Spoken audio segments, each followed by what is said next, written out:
What's up guys? In this video I'm going to show you how I keep my knife sharp. I have this block of wood with a flat surface. I have these vegetable tanned leather glued on top of it.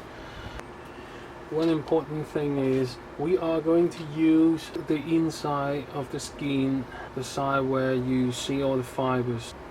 So when I glue this piece of leather onto this block of wood, I actually put glue on top of the outside of the skin. So another thing we're going to need is one of these honing compound. So what we do is rub these on top of these.